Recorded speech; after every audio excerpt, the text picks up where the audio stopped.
Hey everybody, good to see you. What's up, Will? How you doing?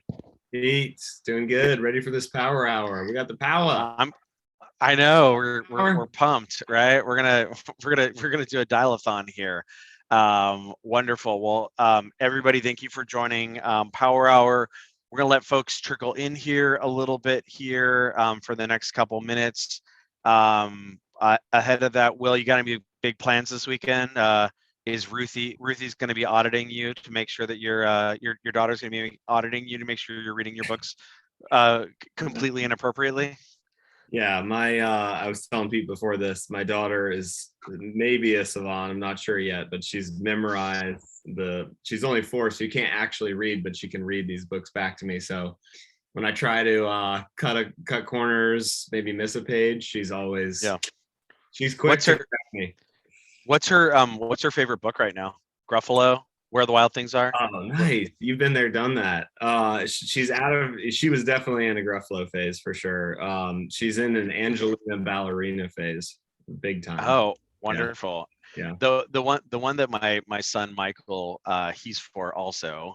He and Ruthie should hang. Well, they'll hang out when we come visit the ATL.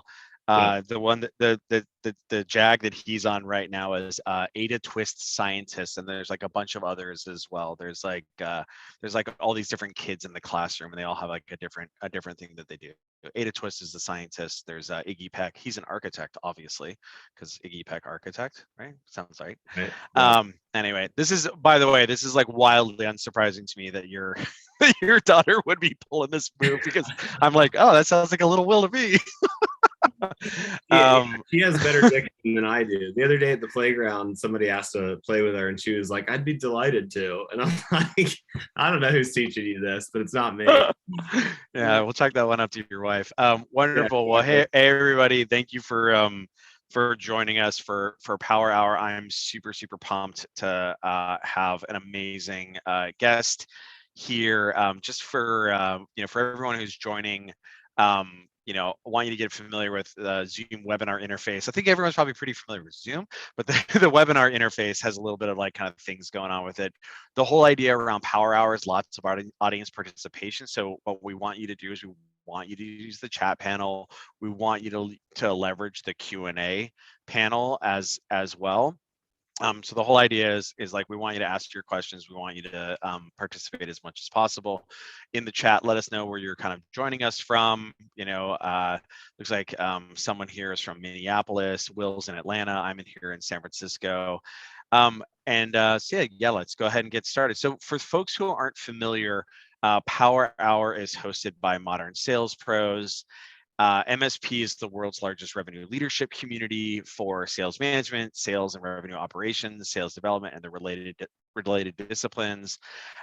So the community's mission is to create an environment for our 30,000 members to answer questions that they'd struggle to answer on their own. It's really what the whole point is, and help them see around corners that they may not know about. And so the mechanism by which we do that is through a bunch of different types of content. So we do that through great live sessions like this here. We have a robust online forum, an amazing like brain trust Google group forum, and in-person events as well, more of which should be coming here shortly, which will be great.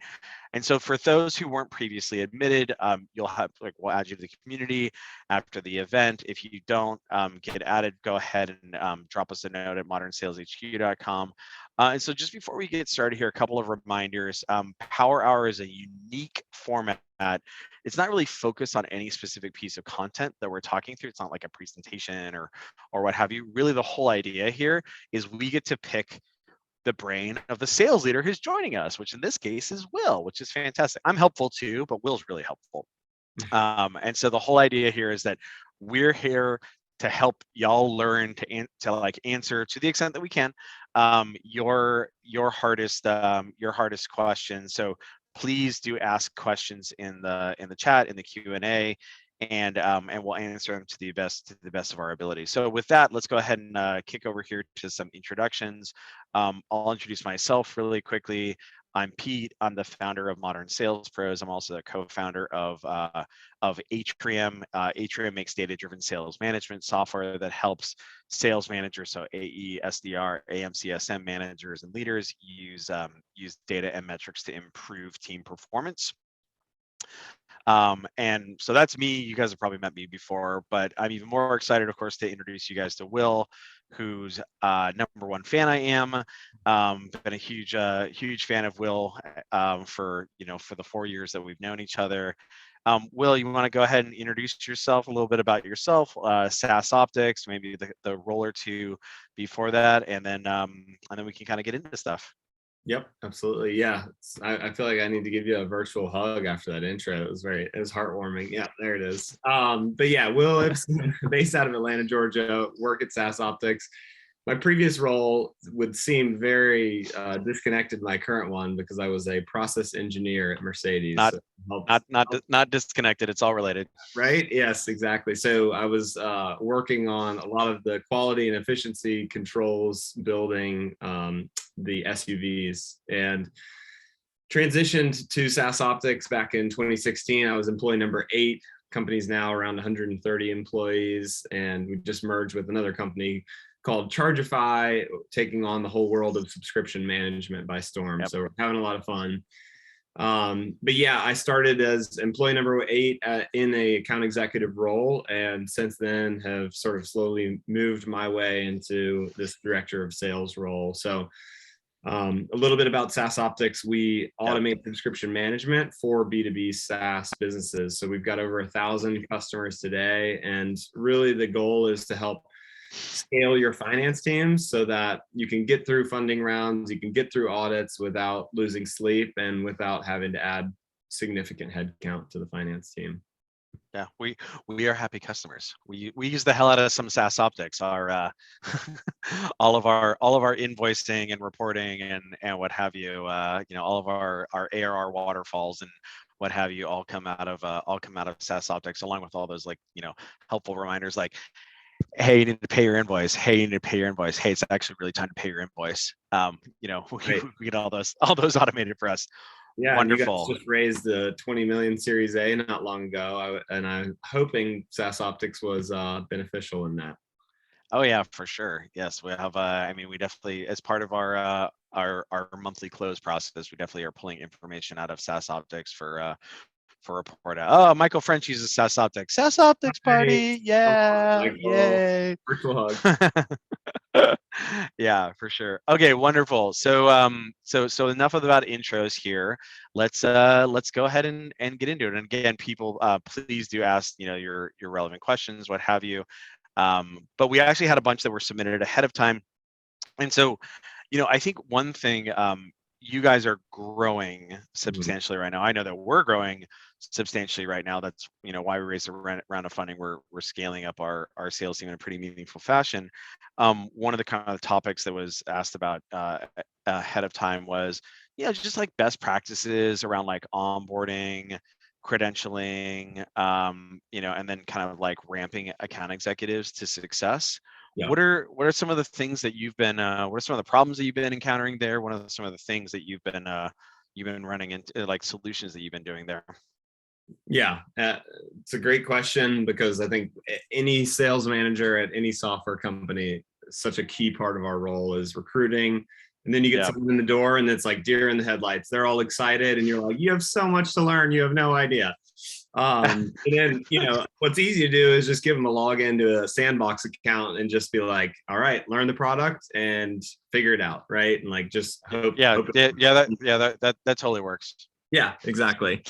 And as employee number 8 at a very small startup, that is sort of the experience.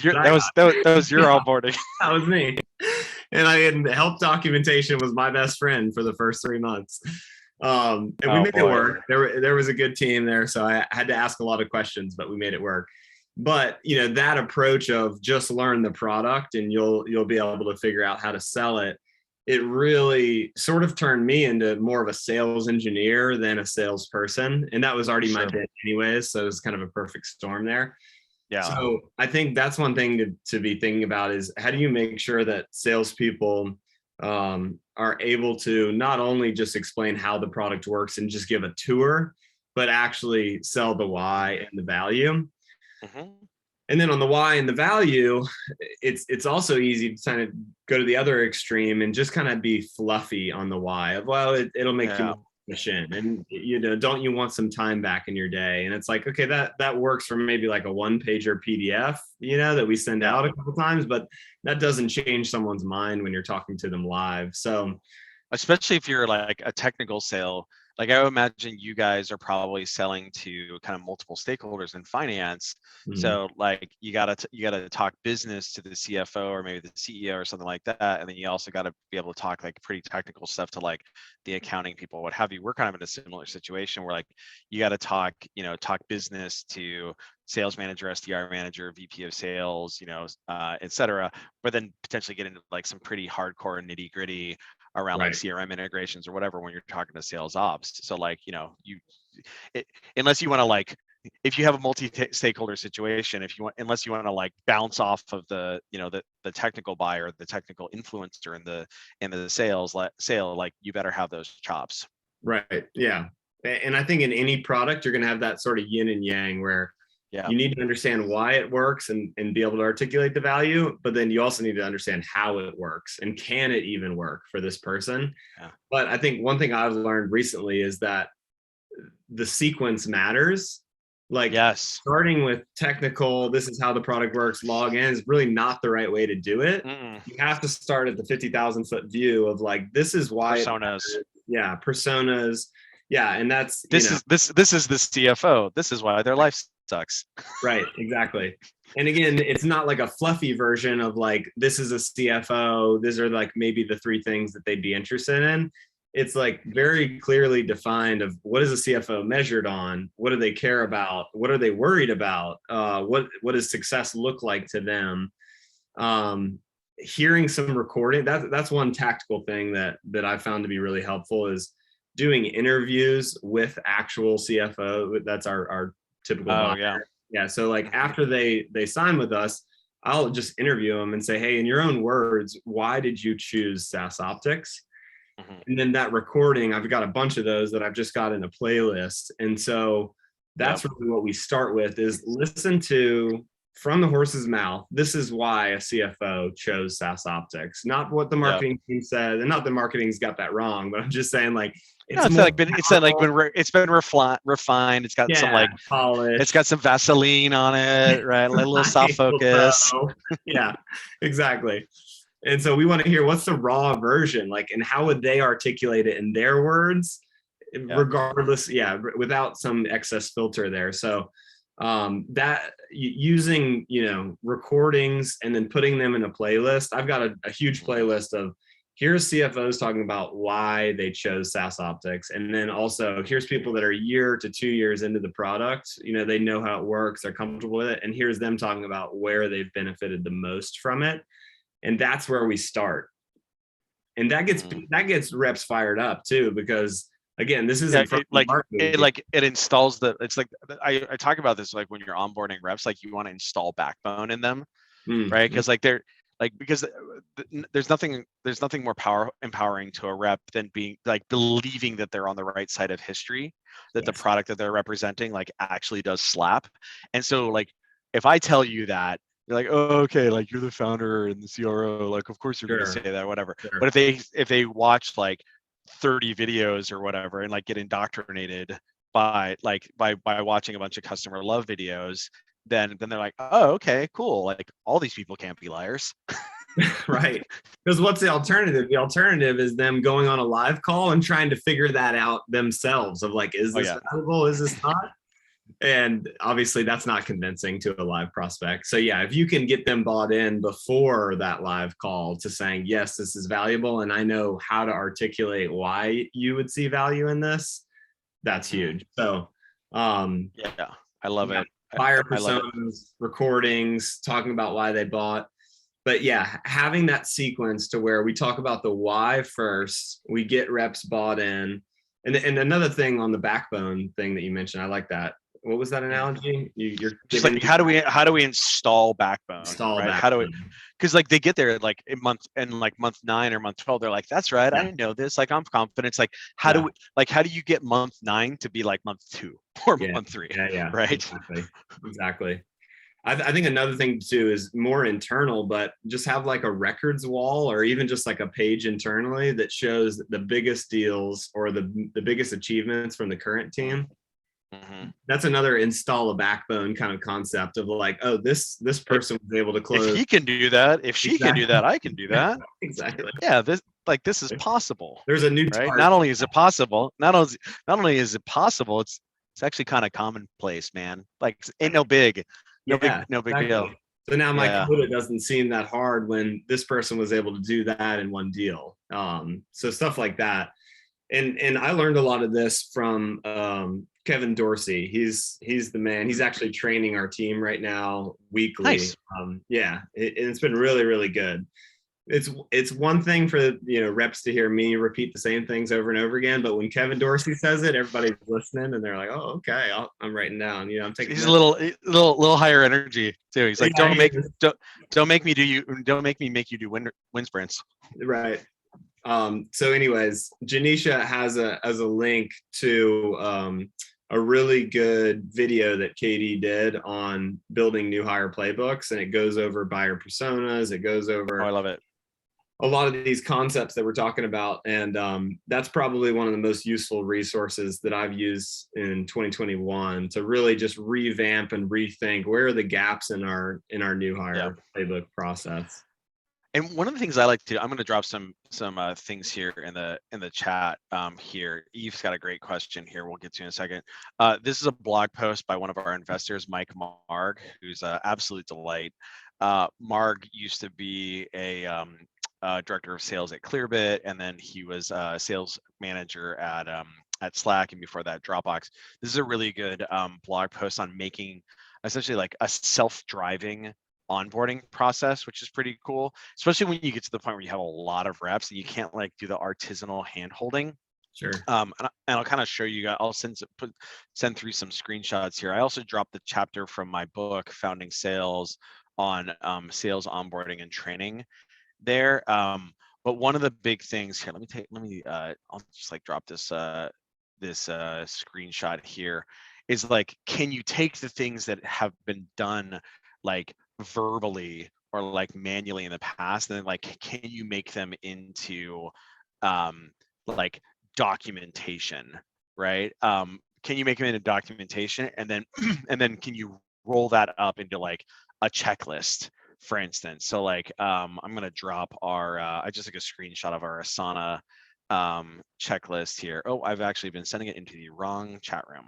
Good job, Zoom's UI. That share.getCloud app. Yeah, exactly. So that's a screenshot of our onboarding checklist there. It's essentially an Asana template.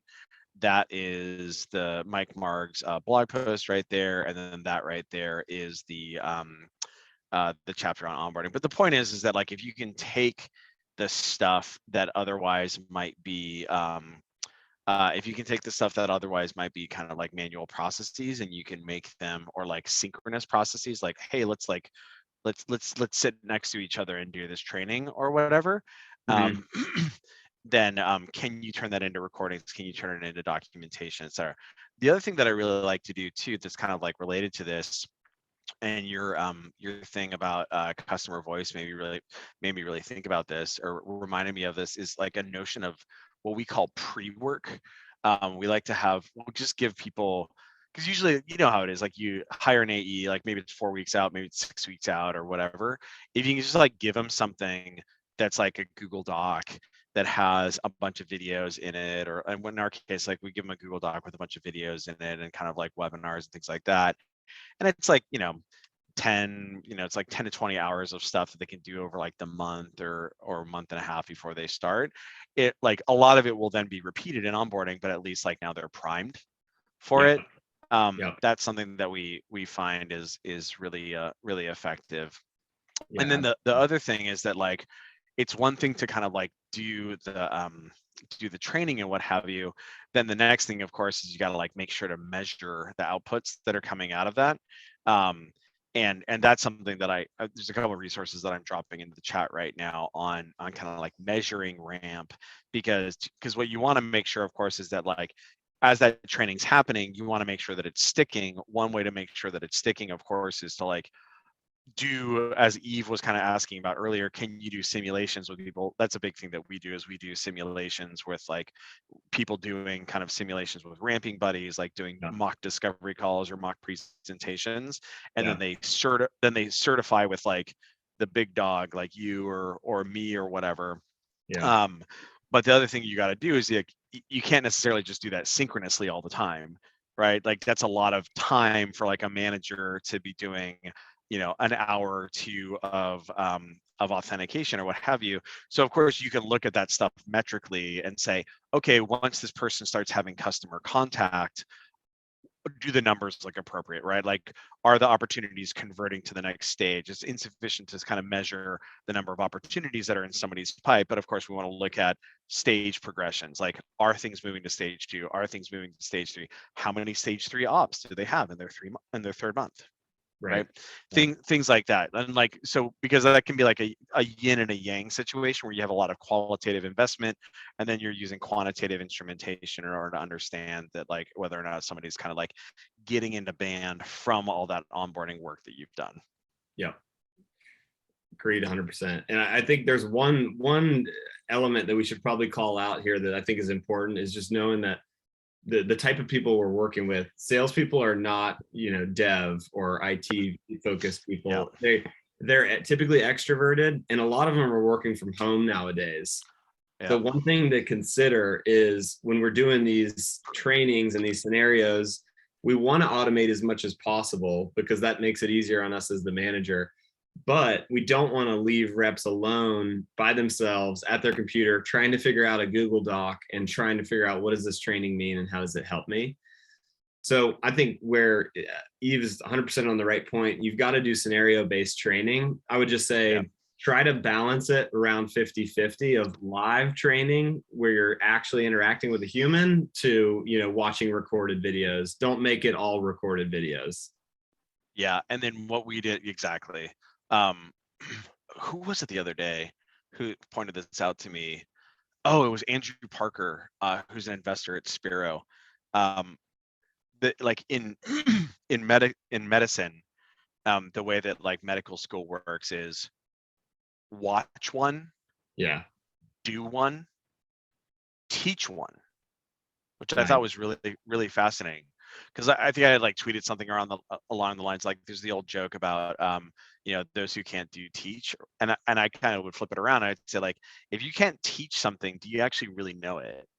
And I think that's actually a really interesting thing as relates to this, because like you watch one, like watch a call, but that doesn't really count, right? I'm sorry, it's a good thing. Now do one, do a mock call, do mock disco Right.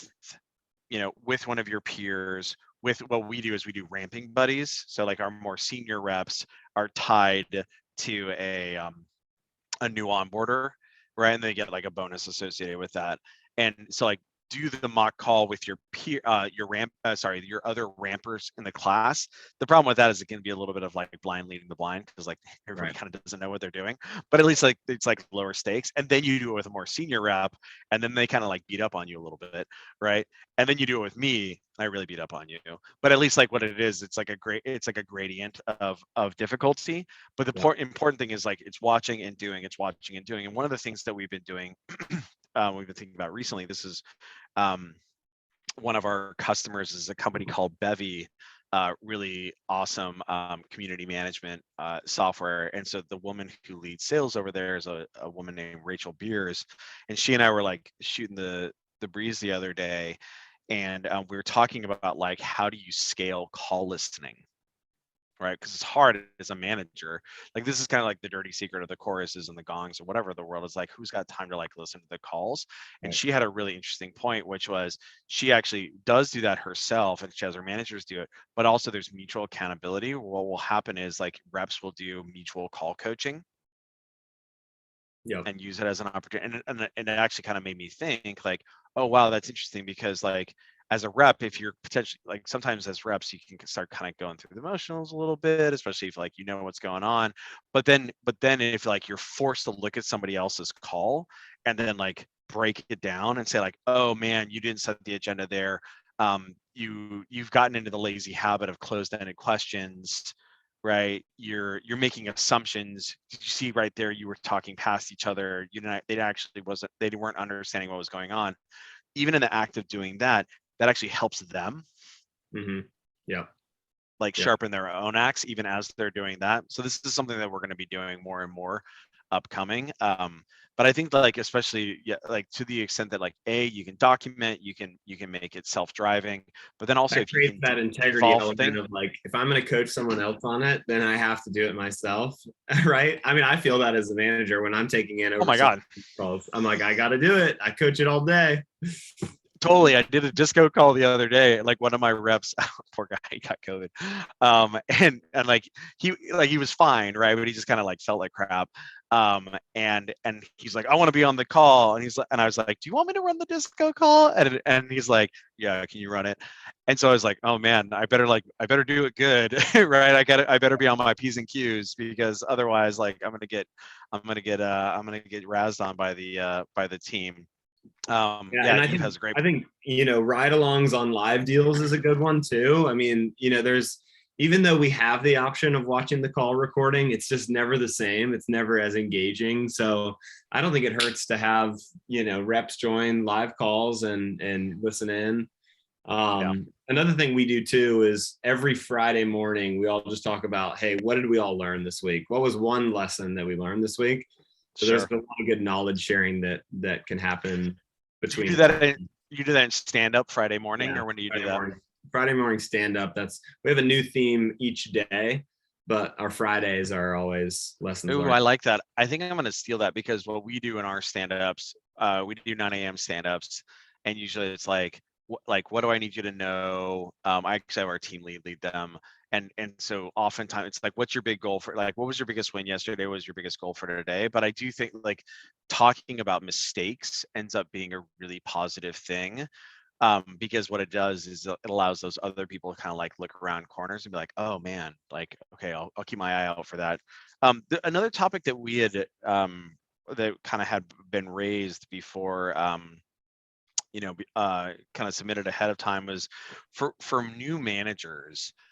We're kind of talking about onboarding here and like getting people set up for success, but like, in those situations when you're onboarding and ramping, but also B, with respect to your existing kind of scaled reps, how do you get ahead of like blind spots, right? Especially like you were talking about work from home, and how many AEs do you have going into you right now? I have 10 right now. It's absolutely insane.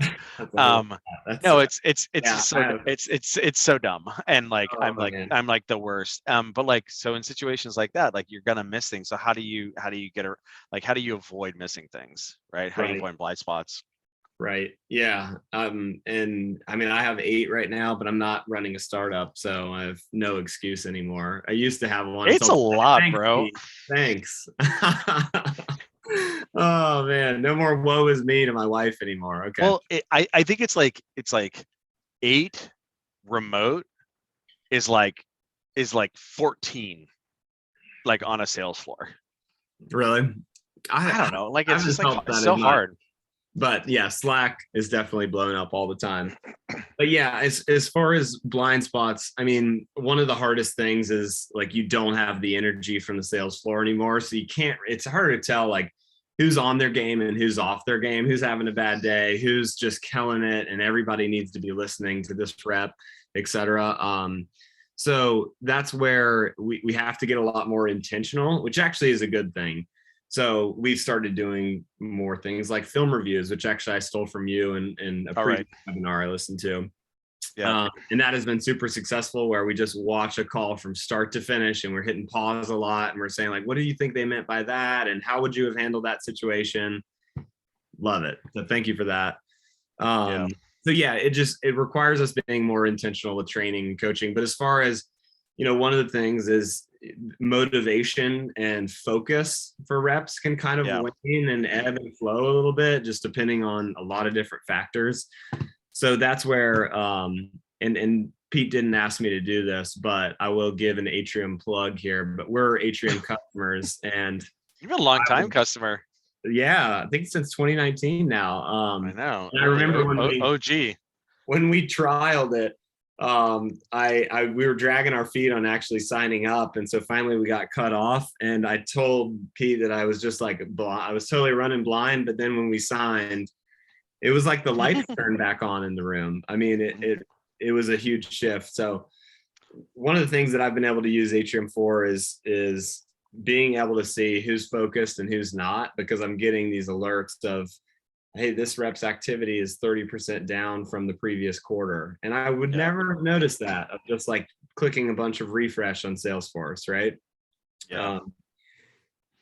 Two other things that really has given me a lot of insight that I probably would not have checked without Atrium is how many ops are going untouched for a certain amount of time. And by touch, I mean, are we sending them an email? Are we calling them? What kind of interaction are we are we getting any interaction back, right? Like we could be hitting a bunch of checking up, following in, but never getting anything back. Yeah. So seeing how many ops are going untouched or vice versa, how many ops are we engaging, and what do the best reps do? What do the worst reps do? The other blind spot for me going into sales management was how many ops are just getting stuck in a given stage. Yeah. I was more focused on what are we going to close this month? What's our forecast? I was never thinking about, hey, that op has been stuck in our scoping stage for 80 days now. Maybe I should ask about that. Yeah, like what's the deal there? Yeah, I think the thing around yeah, I mean, this is why you were joking earlier, like, oh, it's like super weird that I went from being a process engineer at a car factory, Right.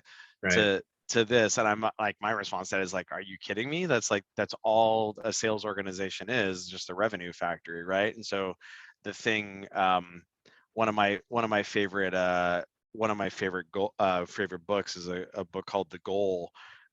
It's a process engineering book, written as a novel, so it makes it a page turner. If a book on process engineering could be a page turner, but like that's just like what we do in sales. Is like, where's the hiccup? Where's the hiccup in the assembly line? Like each rep is an assembly line. Like leads come in the top, they get worked, right? Like where are things getting stuck? Where's the defect rate, et cetera. And so the challenge is that it turns out that there's like lots and lots and lots of different kind of like KPIs that pay attention to those things. Like if one of the assembly lines messed up, is you can say like, oh, like, bookings aren't coming out, right? Like the cars are coming out problematic. It's like, okay, well, like, why are the bookings, like, why is the booking problematic? Is it because like, is our defect rate really high? Like, is our win rate bad? Is the average selling price poor?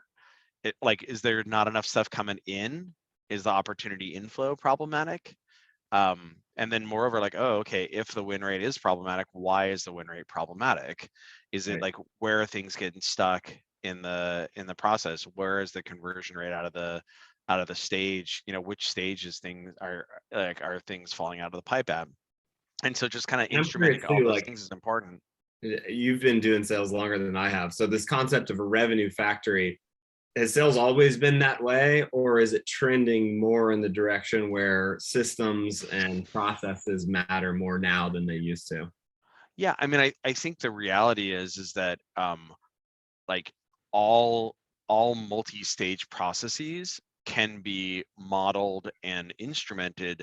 The question is, do you have the data by which to instrument them? And so that means, like, do you have the data acquisition system in place? And then moreover, do you know the things you should be paying attention to, et cetera, et cetera? And so like a lot of those things have only just showed up for sales. So like, I remember when we were doing early research for Atrium, we did about 150 customer facing interviews in early 2016, and we're just kind of like asking, like, cool, how do you use data to measure your reps, to improve their performance?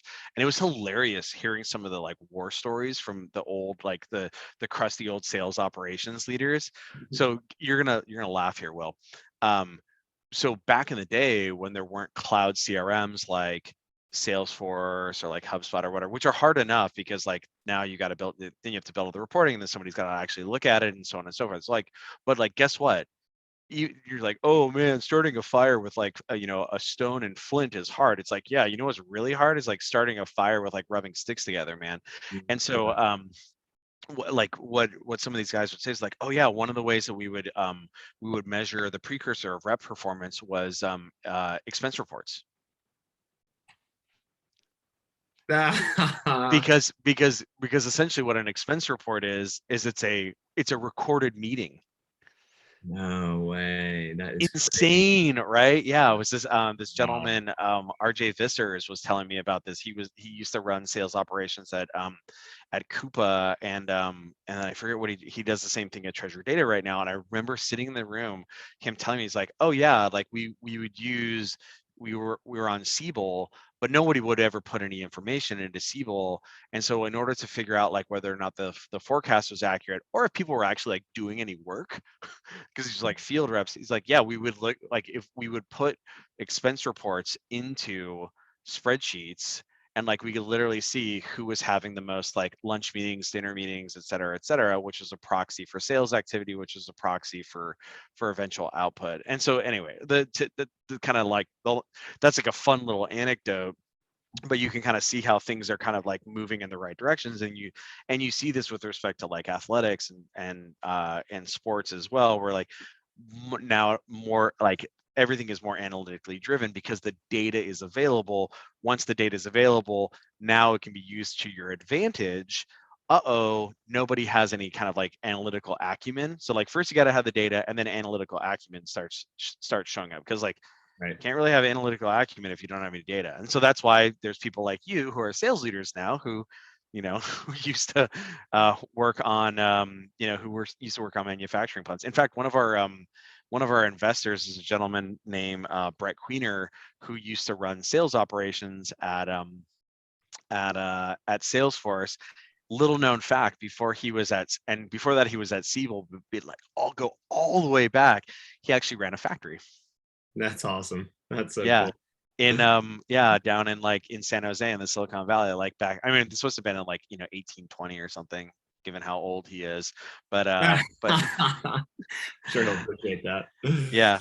And so another topic Yeah, that I kind of think came I was to, just going to add one okay, point. It's just please. I do think it's continuing to be important that as sales leaders we think about not just how much are we going to close this month and what deals can I jump in on and help, but more long term of like how does this scale 50%, 100% year over year, and the only way to scale is systems and processes. And speaking of Brett, in the last power hour, he mentioned one of the tools that he's recently investor in.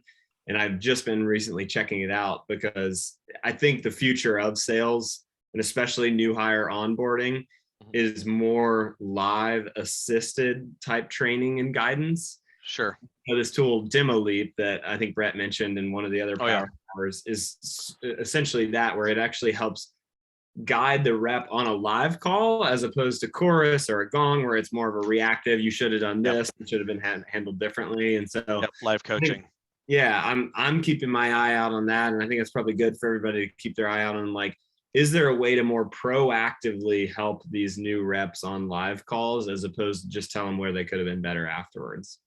Yeah, after the fact, like it's very difficult because because it's funny, the term, the phrase I like to use for that is like, can you kick save, right? Can you kick save the call, right? Sure. Because like and then coach it after the fact as well. Can you do both? Right. Right. It's like, let's not get ourselves in that position. Let's save it. Let's save the call, or like, save the objection or whatever. And like, let's not make sure that we don't have that in the future. But yeah, like doing that in some sort of automated fashion or some sort of software assisted fashion is obviously something that would be really compelling. The other topic that someone had brought up that I wanted to touch on was around goals, right? And kind of like setting goals. Obviously one of the big things that we talk about quite a bit with our teams, or like our customers and what have you, is like setting appropriate like metrical goals, and not just like, oh, bookings or whatever, but like appropriate metrical goals, like, wonderful, here's our bookings for the quarter, here's how many wins we want to see on a monthly basis, and how many customer facing meetings we want to see on a monthly basis, and how many new opportunities are coming into people's pipe on a monthly basis, things like that, or like, how many meetings people are having on a weekly basis, like paying attention to those precursors. But also, like, how do you set like big audacious goals, right, or inspire teams? Yeah, and I mean, how you set them, I think, is probably more dependent on an organization to organization basis. But I would say why you set them, I think there's like a lot of motivation and inspiration that can come from setting them, because you can have a lot of fun with it. You can say, hey, here's our quota, let's say it's X, but then here's our BHAG, this is our Y, this is our big hairy audacious goal. Maybe it's 10% above your annual quota, or maybe it's 20%. I don't know. It depends on quotas and how realistic they are, et cetera. But we've had success in just doing crazy, like saying crazy things. Like, what if we have this huge bounty where if you guys or girls can get to this number, this bounty gets distributed among the whole team. We've also done the classic, like, punish the sales manager, like, cutting my hair. Then I had to go out to a steak dinner. There's also talks this year of making me get a tramp stamp tattoo. I mean, you had to go out to a steak dinner? That doesn't really sound like much of a sales manager punishment. True. Thing. The precursor is important. They got to cut my hair however they wanted to. Then we did our big outing with the hair cut. Oh, damn! I looked ridiculous. It was damn. I love that. Yeah, I mean, team goals are a really interesting. Team goals are a really interesting thing in that regard. Are there other kind of like team goals that you've done? Because I think a lot of the times what can happen is, as a rep, you try to control the controllables. Right. And so sometimes what happens is that, like, sometimes the chips fall just like in a way that are like kind of outside of your control. But if you have a portfolio approach, if you have 6 reps, if you have 8 reps, if you have 10 reps, if you have 20 reps, and someone else is like, oh, I can make up for that. I can pull I can pull this deal in that maybe I would be like maybe more comfortable sandbagging out or what have you, but I can pull it in order to make up for the fact that this guy got a bad beat over here, or this gal got a bad beat over here. That can be a really powerful thing. Are there other things that you do there around kind of like team goaling? Well, yeah, and I mean, it's a great point, because now you're acting as a team. Sometimes sales feels so just individual. We're all competing against each other, but that's the beauty of a team goal too. You're cooperating with each other. And then the other thing we like to do is set all of our because goals are obviously a feature in Atrium, where you can set goals around how many ops did we advance this week? How many meetings did we have on the calendar this week? So I like to take the big, hairy, audacious goal and then break it down to that micro level and then track against it weekly. And that way the reps feel like there's a little bit more of a way to track. Are we even going to get close to it or not? But yeah, I think there's probably better micro goals too, other than just like, can we hit this huge annual number? I've also found too that contests are a little bit better than competitions. This is something that Kevin Dorsey preaches on too, of like, say more. So basically the idea of like, if you're doing competitions, you're just saying, hey, if one rep can outperform all the other reps, that one rep will benefit in this competition, which the problem there is no real end goal. There's just, I got to do better than everybody else, and I hope everybody else sucks and I do great. And then only one person benefits. A contest is more, this is the goal, and whoever reaches that goal gets to benefit. And I thought that was brilliant. Like anybody who, I mean, like President's Club is an example of that. But what we're talking about is like President's Club, and then like maybe more minor versions minor versions of President's Club. Yeah. Right. Exactly. Where it's like, like a monthly it's funny. Like referrals. That's one thing me and you are big believers in, right? Is referrals. And, account executives are uniquely positioned to generate those referrals. So like doing a contest, if you can generate 3 referrals this month, regardless of how many people do it, everybody gets X if they generate that. Yeah. Interesting.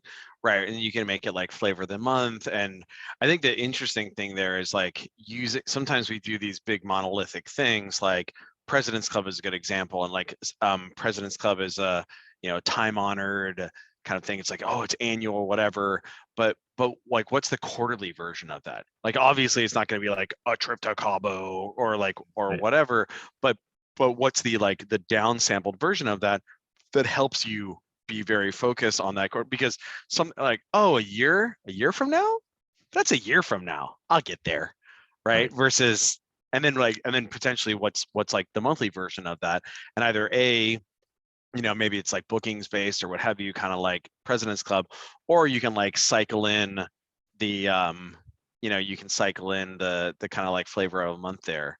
What are some of the other kind of contests that you've done that you've liked?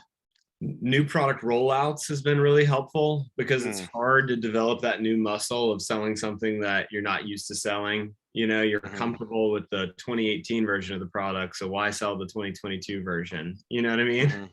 So contests of, yeah, this is the expectation. You sell 3 versions of this product this month. Anybody that does that gets $200 Amazon gift card or gets to go golfing, with their manager, something like that. So I do like that idea of breaking down the macro goal into more of a micro goal. And you definitely don't want more than 1 or 2 of these going on at once, because then it's like, because it gets like, and they're like stuffing cake in his mouth and he's like, so we don't want to. It also kind of just like distract. Yeah, it distracts. It takes away. Like it's like, yeah, like make the main thing the main thing. Like if everything's a priority, nothing's a priority. Right. So like, yeah, like cycling in definitely makes sense. Wait, so new product. What were the other things you said? Yeah, new product rollouts. I really like doing contests on referrals. So going to customers that you were the one that originally sold them, and then meeting with them and talking about other connections that they have and seeing if they can generate referrals. Learn that from you. Thank you. Yeah, it's powerful. Other contests are just more related to like increasing average deal size, like for who can sell a deal that's 20% higher than our average deal size, this quarter. But yeah, right. Like what's the focus? And it would be like, cool, this quarter we're focused on raising our ASP. And so like, we're going to measure that, and like maybe we'll put together like a really quick custom dash in Atrium over here, where it's like, here's this quarter's ASP, and here's like our trend for the team, and here's like our trend for the reps, and that goes out every Sunday or whatever. We're like, that's fine, but now we need like the carrot. Yep. As well. Like anybody who closes a deal above 30K automatically gets automatically gets a 5% kicker on their commission. And then and then maybe the biggest deal gets like some incremental thing as well. Yeah. I like that participation thing. Anybody gets it once you reach that threshold. Yeah. What was the KD thing? The phrase again? It was contest instead of contest versus competitions. Competitions, only one person wins, and you don't know what the end goal is because it's just more than everybody else. Whereas a contest, there is a specific goal that you can attain. Right. And so making sure that when you're doing those motivational things, it's a contest instead of a competition. So in this case, it's funny, I'm thinking about this as relates to my team, because one of the things that's pretty cool about our sales motion is it takes like 90 seconds to turn on an Atrium account. People just like sign up. And so we have this focus internally for our team around what we call lighting up data. So they have a discovery call, talk with folks about their current state, kind of like reveal things to them about how there might be a better way of doing stuff. And then they turn on a free Atrium account. We call it a data light. And so it's something that we spiff for the team, and we really, really focus in on it, because as soon as you have your CRM data flowing into Atrium, now you can kind of see all those things you were kind of talking about, like, oh my God, I have all these untouched ops. And I was thinking about, so like we spiff it, like it's comped, right? As a like we comp the precursor in addition to like obviously the win and the bookings or whatever. But now I'm thinking about like, oh, okay, like, well, maybe there should be a kicker if you get above a certain a certain number of like data lights. It's actually, I was in another window over here. I was like, actually, what would be a good bar? What would be a good bar for the KD contest there? Right. But I think it sounds like making sure that it's like, always make sure that it's a contest instead of competition seems powerful. Yeah. And it doesn't mean it has to be easy. It could still be hard to attain, but at least what attainment actually is, instead of this vague, I just have to beat everybody else. So, and I think culturally that helps too, where you're not just everybody's competing and hoping the other person does poorly so that you can win a Yeti cooler. Yeah, has that been a popular thing, a Yeti Yeah, cooler? we did Yeti coolers last year. I love it. So I know that one thing that has been new for you is you've got your 8 AEs, and then you have a sales manager going into you as well. And I think you guys are growing. Yeah, I think the notion of managing managers is ends up being kind of like a pretty challenging thing. What has kind of been the biggest adjustment for you as you've like gone from being like, hey, here are my 8 ducklings, and like, I've gotten comfortable like managing them directly, helping them on deals, ideally managing them by metric, right? But now you get a layer up, and like you're like set off from those reps. right. Yeah, your realm of less control less control. smaller, Yes, smaller. less What do I control. do now? Do I just set quotas and that's it? No, I'm trying to figure it out. I definitely wouldn't consider myself an expert on this subject. It feels a lot like the transition from rep to manager, where you have this list of this is how I do everything, and the way I do it is the way everybody else should do it, and then you start realizing some of the stuff that I did has to be repeated, but maybe there's some majors and there's some minors. And so I think that's what I'm having to figure out is what are the majors that need to be executed every single day, no matter what, and then what are the minors that I need to give freedom and flexibility on. Yeah, the must-haves. Yeah, I get you. I mean, I think one thing that I'm such a broken record. What a pain in the ass. But like, I think the more documentation you can do, the more that you can take things that are like verbal or cultural or like tribal knowledge, and like turn them into documentation, and like and it can even be like MVP documentation. Mm-hmm. And like one of my favorite versions of it, like minimum viable product documentation, is just recording it. Yeah. Literally, like I'm such a big fan of inviting chorus or gong to internal meetings. It's Yeah. like, what? And because then you get this and so like, is it as nice as like like do I have the time to write up like, this is how we do pipeline reviews at Atrium, right? Like, should I do that? Yeah, probably. Like making a really rad document like that, how long would that probably take? It would take like many, many, many hours, probably. I'd have a really great asset once it was done. But and so oftentimes what ends up happening is people, they think about like what the ideal state of that like document or process or whatever it might be, and then they kind of go like, oh man, that's a lot of work, and then they don't do it, versus just like, screw it, let's just record, doing a pipeline review. Yep. Yep. And like we do, and it's funny, we talk about this as relates to like customer, like, hey, this is a good disco call. Hey, this is a good disco call with an SDR manager. Hey, this is a good disco call with a sales operations person. Hey, this is a good disco call for whatever, like those permutations. Hey, this is a recording of a good one-on-one. Yep. Right? Hey, this is a recording of like pipeline inspection. It's a great point. We have all this recording built around customer facing activity, but we don't do it for internal stuff. Yeah, fully. And I've started to do that more and more. The other thing that I've found too is that what we have to think about as a new manager of managers is it's the same way when you kind of became an initial manager. There's like the curse of knowledge, where it's very difficult for humans to remember what it was like to not know. Yeah. Yeah. Right? Like, what do you mean you don't know how to give somebody direct feedback and tell them to do it this way, the right way? Yep.